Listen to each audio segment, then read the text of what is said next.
one for our team. So I ended up selling it for $40 a copy online. I'd go down to Kinko's, I'd have 300 printed at a time, little cheap spiral binding for $2-3 a piece. Put up a sales letter for it, put it on Google, and within, I think, 3-4 months, I was selling around $50,000 a month worth of that book. And that was an even bigger shift, because now I really felt like I was pursuing my talent and what I was good at, which was teaching. And I'd really discovered that. And so that really turned into an education company where we took the skills, which were brand new of online marketing, and taught it to that industry. And that turned into an 8-figure business. So. Wow. So it's interesting because it seems like, and maybe this is an important foundation for an entrepreneur, is they have to know themselves really well to be able to kind of keep moving forward, where you said, geez, I got what I wanted and I ended up hating it. So you said you had to learn things about yourself. Well, in the beginning, you're just like, tell me what to do. You know, put me in, coach, and I'll do whatever you say. And that's what I did, you know, for those 5 years. And I was like, okay, this isn't working, and I'm miserable. What's got to change? And you know, interestingly enough, that industry is built for people who love networking. They are extroverts. They love meeting people, talking to people. And you stick someone like me in there who shrinks in that environment, and then expect to see success. Yeah, it's an uphill battle for sure. So yeah.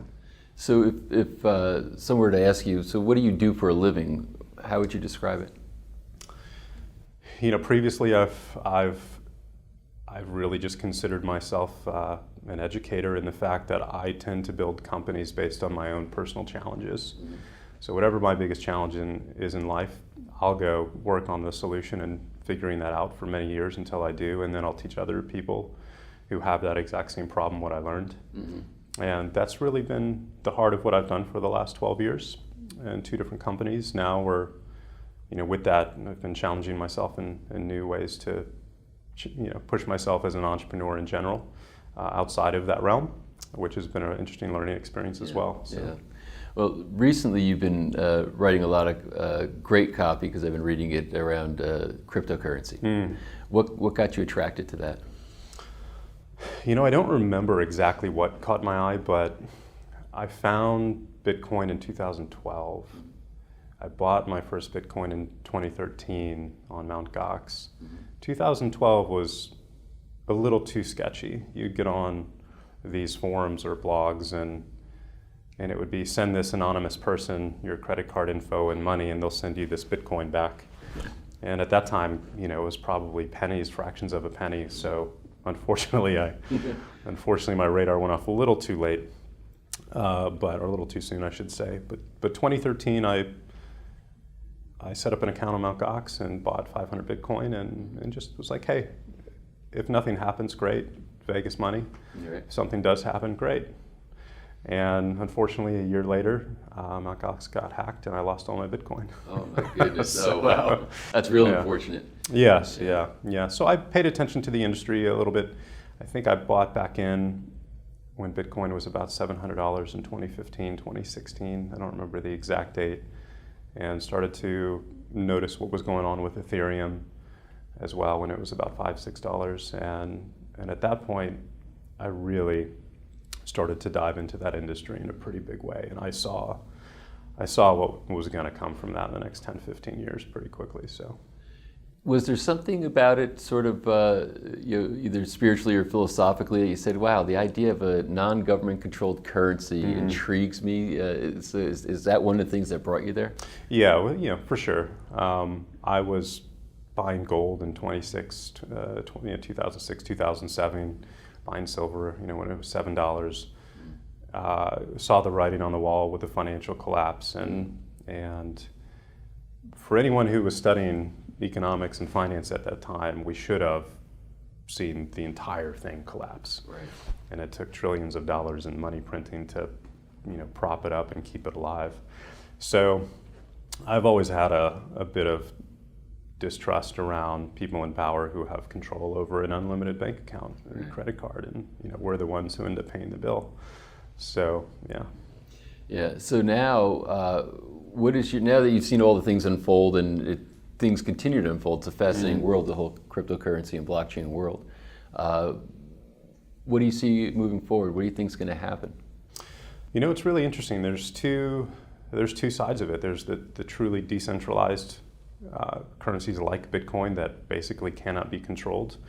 And the real evangelists, the maximalists, if you will, of that world, think that that's going to take over the world and become the de facto global currency. Maybe it will, maybe it won't. That'll require mass adoption.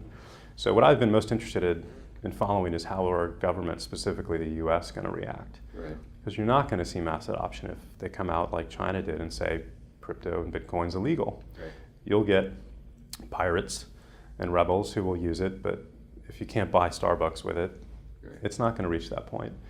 So following what the SEC's done and the policies that they've put out over the last year specifically, they're looking to blend the two.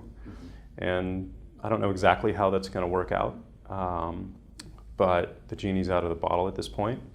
What really excites me the most, I guess, is the tokenization of securities and real physical assets. I think that's where the real revolution is going to take place here in the coming years, when anyone can take their business or a house and tokenize the value and pull out the equity. You know, that's going to be game changing. Walk through what that means. So you have a house, you got equity in it. What would it mean to tokenize it? Well, at this point, if you want to essentially raise money, for your business, let's say, your biggest option outside of taking, private funding is to take it public. Right. Which is basically impossible these days unless you're a billion-dollar company, right? So that door has been closed, and now essentially you're going to be able to take any real asset you have, again, your business, your gas station, your home, your bed and breakfast, whatever it may be, divide it up into shares, assign those to a token, and then share those on an exchange or let people buy them, invest in them.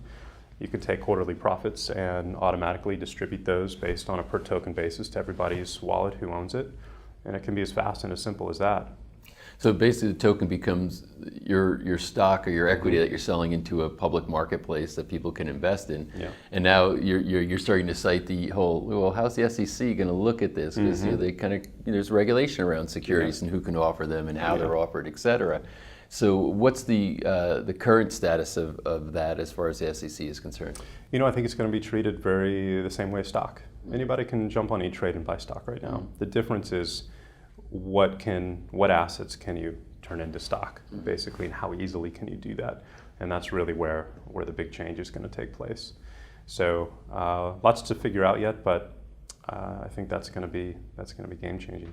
Is there an emerging business of people that would say, hey, I'm going to do the picks and shovels of this thing, where I'm going to create the platforms for people to tokenize? Because the chance person who says, hey, I want to raise some funds and I want to use this vehicle, I mean, how do they do it? So obviously, the trading platforms need to be built. Is there a movement underfoot to do that? One of the guests of this movie, Patrick Byrne, and T0. Yeah, absolutely. So I've been following T0 since he's announced that, and obviously Patrick and I have a lot in common philosophy-wise when it comes to money. So I'm very excited about what they're doing.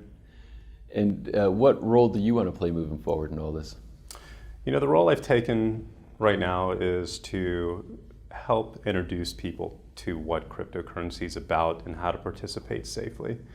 At this point, it's still the Wild West. I still see friends on Facebook, oh my God, my phone was hacked and my wallet was hacked and my Bitcoin's gone. Wow. And these are smart people. These are entrepreneurs. This is not mom and dad, 70 years old, trying to figure this out. And that's just a huge issue right now. So the role I've taken is, here's what cryptocurrency is, here's what crypto assets are, here's how they work from a layman's perspective, and most importantly, here's how you store them safely and transact safely.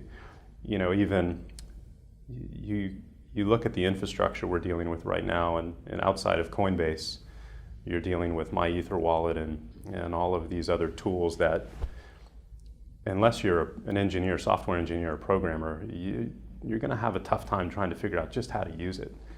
And so right now I'm trying to serve as the guide around that stuff and get people involved while the timing's right.